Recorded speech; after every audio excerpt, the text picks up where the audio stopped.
大家好，我係 Wilson。咁 NDIS 咧喺澳洲咧近來就係一個熱門嘅題目。咁幾年前咧，我哋係請到 Alongside Us 嘅 Iris 咧，幫我哋去講解呢個 NDIS 嘅基本概念。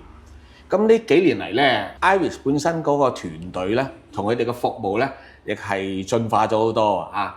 咁今日我好榮幸咧，又再一次咧係請到Iris 咧，係同我哋 update 下咧政府方面咧，同埋佢哋公司方面咧喺呢個 NDIS 嗰個演變係點樣？冇客氣。Iris 我好多朋友咧就同我講咧，佢話咧 even 佢哋攞到呢個 NDIS 嘅 funding 但係佢哋覺得咧所做出嚟嗰個效果啊，對佢哋嗰個親人咧就唔係咁明顯。通常咧啲問題係出喺邊度咧？咁我諗好似頭先你所講啦，攞咗個撥款之後唔識得點用，可能係一個問題咯。個撥款係咪裏邊已經係 item 埋咗係支援邊幾個項目㗎？冇錯，好清楚寫明嘅。好清楚寫明，但係咧其實嗰啲字眼咧，其實嗰啲 terminology 即係都要有啲拗頭嘅。講真，佢哋可能唔會花時間去理解嚇。第二個位咧就可能你揀嘅 provider 裏邊咧，未必係好適切你嘅需要。唔係所有 providers 都係一個 all rounder 可以 provide 曬所有嘢㗎咩？呢個 NDIS 其實都個理念係有少少唔同嘅。佢希望咧你有權選擇，佢所謂叫做 choice and control。即係你可以有權揀一個你適合你嘅服務機構。我諗我哋抹去嗰個諗法就係一條龍嘅諗法咯。咁 NDIS 係唔希望係咁嘅，所以咧佢就將個 package 咧就係每一個周圍去揾服務。choice and control 就係咁樣啦。好複雜。咁係啊，所以喺呢個位裏邊家人要落多啲功夫咯。即係譬如啲撥款咁大嚿，我點樣去 monitor 個服務機構嗰個質量啊，或者點樣係用得其所啊咁樣咯。要揾個所謂 PM 去搞先得喎。如果你係第一個 plan 咧，其實我哋都好鼓勵聽眾啦，希望要求你有一個叫做 support coordination 嘅撥款，咁佢哋就幫你去策劃究竟咁大嚿錢點樣使啦。喺呢個位咧，其實係都好重要咯。如果你有一個好嘅 support coordinator，佢哋就會用一個 person-centered approach， 我哋就會以一個個人目標為中心，以至到乜嘢嘅服務咧係最適切佢嘅需要咯。透過呢啲撥款咧，同埋買到嗰啲服務咧，係以至到佢有一個meaningful 嘅 outcome。我想了解過程裏邊咧，嗰個 support coordinator 咧識講大家同樣一個話，呢樣嘢都好重要喎，即係大家個 language 要 match 到啊，個 dialect 啊，點樣搞呢樣嘢咧？呢樣嘢我哋盡量配合啦。譬如講廣東話，咁我或者我同事會去見佢啦。第一次有啲 case 係韓國人嘅，咁就我哋韓國同事去見佢咁樣咯。咁基本上我哋全部都雙語嘅，同埋我哋個背景都係可能係嚟自 health science 或者 social science 嘅 background。咁喺呢個 human service 裏邊咧都有即係一定嘅年資同埋 experience 啦。咁冇錯，你講得啱啊。咁可能咧就容易啲講啦，即係容易啲溝通。譬如話非洲嚟嘅 case 啦，咁其實要一個 support coordinator， 特別係講蘇丹話咁樣，咁其實真係基本係難嘅。咁我哋就會透過政府個翻譯服務，你可以串連到嗰個 interpreter。我哋要 book 時間啦，可以透過視像啦，或者係電話啦，或者甚至係一齊家訪都得。咁以至到啦，我哋 make sure 個受眾嗰個 participant 咧係100% 嘅明究竟呢啲撥款係我嚟用點樣用咯。咁幾好。咁呢個係好嘅 support coordinator 應該要做嘅嘢咯。你哋嗰個服務今日同埋幾年前嘅 Alongside Us 有咩唔同咧？除咗 support coordination 咧之外咧，我哋都有增加咗2個服務。第一個就係日間中心同埋小組服務。咁另外仲有一個細細嘅支援嘅 Alive Health 嘅團隊。我哋嘅日間中心咧，我哋特別 specify 咧係學 life skill。譬如我哋星期一同星期四啦，我哋就會有2個係 Cooking 101嘅課程。咁裏邊咧都好受歡迎嘅，因為嗰啲譬如好似係智障人士啊咁樣，咁係重複又重複，以至到佢學到一啲cooking 嘅 skill， 以至到佢嘅營養啊，或者係佢嘅一啲生活技能啊，都會增加咯。我諗呢啲唔會係 walk in 可以去㗎，係咪？之前要我哋一定要做晒 intake 先嘅。第一咧就係個 funding容唔容許咁樣做啦，participant 有冇呢個撥項啦，同埋容唔容許。咁咧亦都諗翻落去，佢係咪想咁樣做？每一個人裏邊都有一個叫做 goal，有一個目標為本，透過呢啲撥款，然後跟住買服務，以至到咧我個高可以達成。撥款其實咧係有個高係希望 achieve 到嘅。冇錯啦，佢可以係高啦，或者 aspiration， 即係我想做啲咩嘢。可以就知道嗱，譬如咁講啦，我哋見過有啲 client 咧就話我住喺 group home 裏邊，我唔想成日依賴嗰啲 group home 裏邊嗰啲 staff 幫我煮嘢食。譬如我住嘅 group home 係可能係西人背景嘅，咁我想一個禮拜煮一次係我中餐咁樣啦。咁我哋都有啲咁嘅participant 嚟到我哋小組裏邊咧，就學一啲即係啱佢嘅 cuisine啦。即係話可能係意大利人就學意大利啊，或者乜嘢咁，以至到咧佢又攞一啲營養嘅嘢，亦都好似你同我一樣啦，可以喺屋企自己煮自己咯。你先頭提到你哋有中心又有小組啊，咁你點樣定位咩情況就去中心，咩情況就小組？其實個撥款都係一樣嘅，咁睇佢個人需要咯。中心係比較大棚人啦，同埋我哋兩個中心咧，即係以學 life skill 為主嘅。咁另外咧，小組裏邊咧就好 tailor made。譬如我哋有一個 client 咧，佢係智障嘅，佢好想學數數，因為咧呢個幫到佢日常嘅生活。起碼我出去買嘢俾20蚊你啊，買一杯咖啡5蚊，我識得找翻15蚊啦，就唔會俾人即係欺騙啦。咁我哋就有一個小組特別為佢而設啦。亦都有一啲小組咧，就係有啲人又冇人 support 佢嘅話咧，其實佢係好少出街嘅，對住4埲牆嘅。咁social isolated 亦都係一個好主要嘅問題啦，對於殘障人士嚟講。咁呢啲小組我哋可能會同佢哋我哋 form 一個 group 啦。每個星期我都係食唔同嘅 cuisine，咁然後咧跟住咧令到佢可以增加佢同人接觸嘅機會咯。Iris喺先頭提到咧，就係你哋有2個搞活動嘅中心啦，同埋咧有小組活動啦，位置係喺邊度嘅咧？基本上中心嘅地理位置咧，我哋就有2個嘅，一個就係 Lidcombe， 一個就係 Rockdale。小組咧亦都有2個小組咧，就喺我哋嘅 head office 舉行。好。好啦，咁我哋了解咗咁多嘅細節之後咧，可唔可以分享下啲現實嘅個案我哋聽下咧？好啊，好 rewarding 嘅個案嘅。譬如我咧有一位佢叫 Andrew， 大概50幾歲到啦，Indonesian 嘅背景。咁佢嚟嗰個時候咧，因為佢係有精神問題，同埋佢嗜酒好嚴重。咁我哋同佢講，如果你嚟 Cooking 101學烹飪嘅時候咧，係一定唔可以飲酒嘅。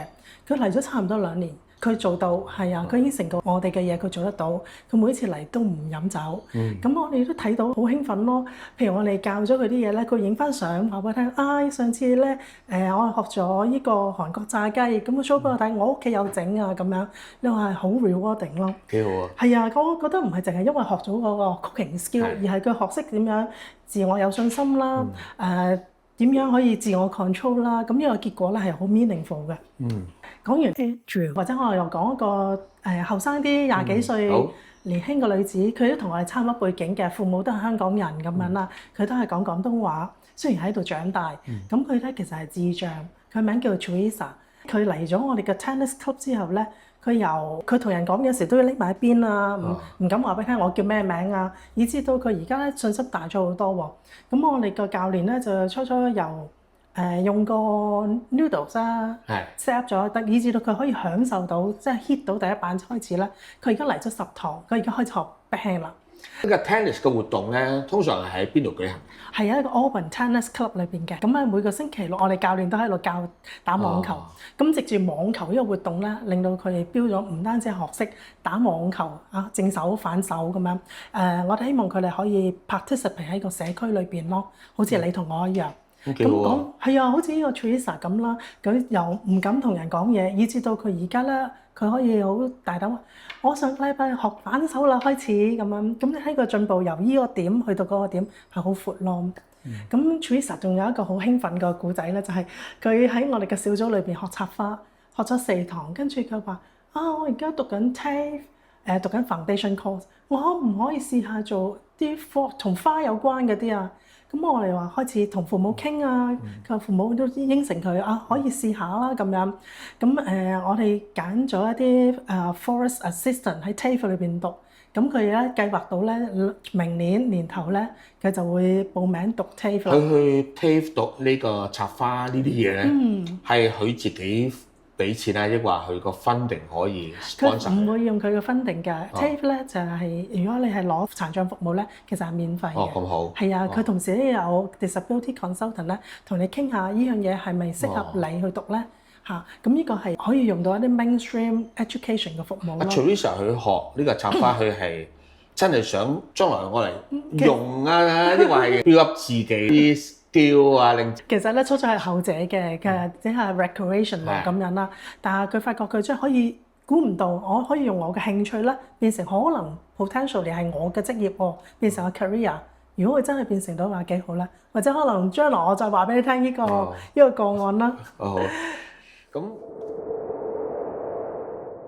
不如你又分享下點解你又會進入到呢個行業咧？亦都係有段故嘅。到底講翻80年代啦，嗰陣時我香港我讀緊中學嘅時候，因為我外婆中風，咁我媽媽咧孭佢去覆診啊，見醫生啊咁樣。咁婆婆後尾幾年之後過身啦，但係我媽媽都好凄涼，佢影響到脊骨，咁呢個 impact 係即係都係終生嘅。佢做咗2次大嘅手術，嗰陣時我都係 teenager，咁我嗰時喺度諗啦，咁其實如果有啲服務，咁我媽媽就唔使即係一生人咁suffer咯。但係已經做咗輪椅10年啦。因為都係鼓勵我入行嘅原因啦。另外媽媽都係一個我嘅榜樣咯。我爸爸結束咗佢嘅生意之後咧，咁佢就去做義工，做咗25年義工喺 YMCA。我諗呢係成為我哋幾姊妹嘅榜樣咯。咁所以我哋有機會嘅時候，我都希望可以服侍到其他人啦，好似我媽媽咁樣。咁我移民咗嚟澳洲之後咧，咁我都好努力讀咗一個學位係 Health Science，以至到我服務到個社群啦。咁我先後呢20幾年裏邊，我做過community housing 啊，做過公齡服務啊。咁大概8、9年前啦，我就開始做呢個 NDIS 服務。我想問下你。好啦，咁翻嚟呢一個 NDIS 嘅受眾嗰部分啦，咁又有冇啲真實嘅個案可以分享到咧？有2個個案嘅，有一個咧就係喺非洲走難嚟嘅朋友，咁一個單親媽媽帶住3個小朋友，一級級咁啦，中間嗰個其實係好差嘅。第一次我哋去到家訪咧，即係家徒四壁啊！你可以想象到啦，屋企就有一個電視，跟住仲有一張大地氈。咁我呢個非洲 BB 嘅個案咧，佢就喺度趴地啦，流晒口水、流晒鼻涕，其實個情況好差。呢個非洲 case 佢講咩話㗎？講蘇丹話。哇！係啊。點樣 handle 啊？好 simple 嘅英文就 OK，媽咪。但係如果真係好 technical 嗰啲咧，我哋要用翻譯㗎。我哋第一次見嘅大概4、5歲左右啦。佢淨係趴底，我哋見到個電視係閃下閃下，我哋問佢做咩壞咗或者唔整啊，或者點？佢話：如果我雪櫃聽日呆咗，我都唔知點算啦咁樣。帶出一個位咧，就係好多人覺得殘障人士可能成為全社會嘅負擔咁樣。但係我哋見到嘅真實個案咧，就係好似呢個非洲 BB 嘅例子。其實媽媽佢唔係遊手好閒，佢日頭要照顧3個細蚊仔，夜晚黑佢去嗰啲垃圾分類嘅地方去做分類。哇！俾少少錢俾親戚朋友去看住嗰3個小朋友，佢真係日以繼夜咁工作咯。倒翻轉頭啦，咁 NDIS 咩幫到呢個小朋友咧？就咁我哋就即刻嗱聲做嘢啦。喺好短時間裏邊，2、3個月裏邊咧，治療師做咗評估，然後幫佢爭取啲撥款，買 AID 同埋 equipment 啦，有儀器、有開、有輪椅，咁多少少舒緩咗家庭嗰個壓力。如果你冇 NDIS，呢個小朋友就都會好困難咯，呢個家庭。咁對於一個員工嚟講，個語言一個好大嘅 challenge 咯。呢個個案咧，佢其實係非洲蘇丹走難嚟嘅。咁其實媽媽好基本嘅英文係 OK 嘅，即係。但係咧，如果你講得好深好 technical 嘅嘢咧，咁係唔明嘅。咁我哋透過翻譯服務咧，我哋有翻譯員邀請佢哋過嚟，或者我哋透過用電話，有時電話溝通，用翻譯員 make sure 咧，佢係100% 知道究竟咁多個撥項究竟係點樣幫到佢自己小朋友咯。呢個係我哋好深刻同埋好 encouraging 嘅個案。呢個真係一個對人嘅事工嚟㗎，即係當一個普通工作做咧，就真係冇得做嚇。可能我遲啲同你哋分享啦，佢寫咗少少嘢，佢好感激我哋可以接受呢個個案咯。我想問下，由你見到佢，即係你去佢屋企見喺度，可能喺個地下爬啊，到後來你睇到係即係有 significant 嘅轉變啊，或者啲 equipment 啊又到位，呢個時間要幾長咧？6個月得唔得？差唔多啦，係啊！我哋首先要語言治療師嘅評估啦，做完評估之後出報告啦，然後我哋要 step in。語言嘅治療師啊，係你哋會拎up埋去幫佢㗎？冇錯，呢個係 part of 我哋 support coordination 嘅 role 嚟嘅。咁我哋揾到一啲係喺附近啦，咁同埋佢好有經驗嘅，佢哋即刻到位就做 assessment。評估完之後咧，佢出咗報告，咁我哋同事就即刻幫佢爭取啦。我哋 step in。個錢夠咩？個錢就係初第一部分係唔夠嘅，所以我哋 support coordination step in 之後咧，幫佢再爭取個撥款啦，以至到佢嗰啲儀器可以有錢。你就算你爭取，政府都唔會即刻俾你㗎，所以全部啲嘢排隊㗎嘛。係啊，要排隊嘅。咁但係啦，我哋同事即係寫嘢好叻 translate 呢個 situation，等到 NDIS 嘅 planner 知道佢幾急需、幾 desperate 嘅情況，係啊，咁呢個係一個好鼓舞嘅個案咯。好開心啊！聽到啲人咧，真係能夠係受到呢個幫助啊，生活唔同咗。我想講另一個個案啦，亦都改咗佢嘅名，佢叫阿強啦。咁其實咧，佢係cerebrosis 腦癱，以至到佢一邊咧就行動唔係幾好嘅，隻腳都係拖住咁行啦，呢隻手係冇 develop 到嘅。可能嚟自國內啦，佢講廣東話，但係英文嘅水平係好少啦。可以想像到佢40幾歲，咁佢父母都年紀好大，佢哋淨係爸爸媽媽同佢一齊住。咁其實咧，如果冇 NDIS 嘅撥項咧，其實佢係好 challenging 嘅，佢成日都係只係韞住4埲牆嘅啫。我哋見到佢好鼓舞嘅個案咧，就係佢嚟咗我哋 Cooking 101之後咧，咁我哋同事咧就切嘢嘅時候，我哋就一定要1對1咁樣啦，去 supervise 佢切嘢。但係當佢譬如炒餸啊，或者將啲嘢上台啊 plate 執嗰時候，其實佢都係有能力做到嘅。咁我哋呢個個案咧就係從一個 behaviour support practitioner refer 俾我哋，佢嚟咗我哋嘅 stay program 大概年幾啦。咁我睇到佢開心咗嘅，係啊，見佢笑容滿面啊。亦都見到佢識多咗好多朋友咯，譬如佢主動會同我哋啲 staff 講嘢，因為其實佢英文水平有限，但我啲同事個個都係雙語啦，咁所以佢變咗有人同佢溝通啊，傾講咯。咁我覺得，咁喺先頭我哋個傾談裏邊咧，我睇到有一個角色好重要嘅，就係呢個 support coordinator。可唔可以詳細講講咧？就喺 NDIS 呢個項目裏邊，其實 support coordinator 佔嘅角色係咩嘅咧？我哋嘅角色咧就可以想像到啦，好似你屋企嘅 GPS 同埋咧個 linker，好似頭先我哋講非洲 BB 嗰個啦，咁我哋好快拎 up 到合適嘅服務，譬如喺同一區啦，係嘛，同埋同一個經驗啦，咁所以我哋又係喺好快嘅時間裏邊咧，就做一個 linking 嘅角色。第二個位咧就係好似你屋企嘅 GPS 咁樣啦，即係因為 NDIS 咧其實都比較短時間啦，相對高齡服務，同埋咧又比較複雜，個 package 亦都大。咁政府都唔想見到咧嗰啲錢坐喺度，唔用唔 spend，對嗰個 participant 冇意義。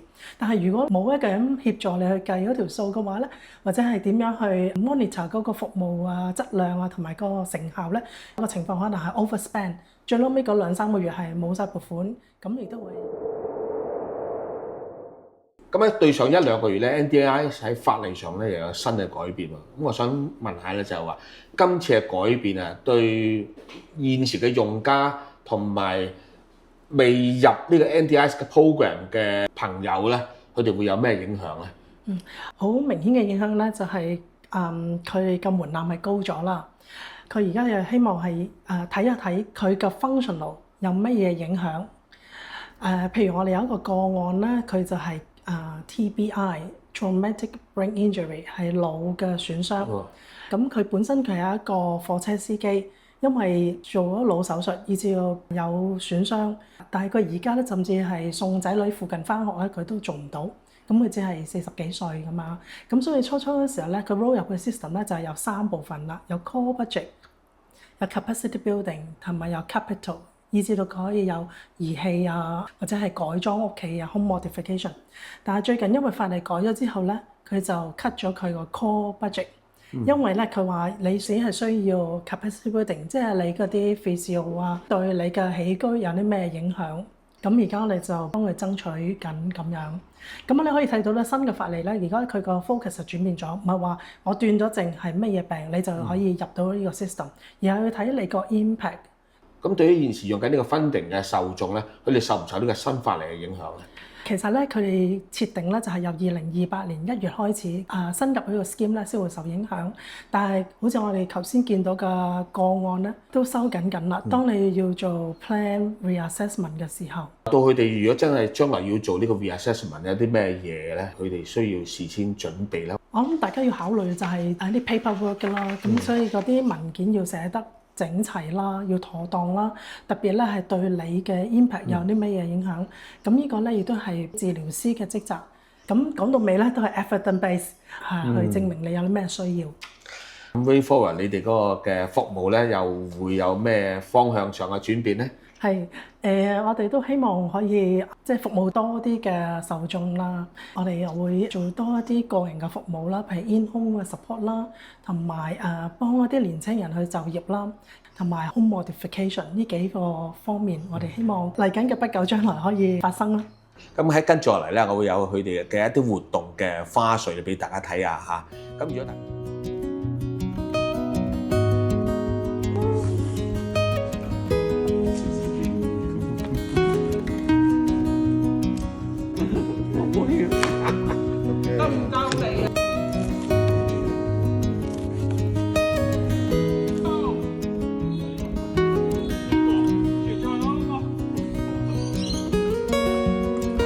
Wow, very good.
以上咧就係 Alongside 嘅一啲活動花絮啦，咁大家可以按你嘅需要咧接觸佢哋嘅。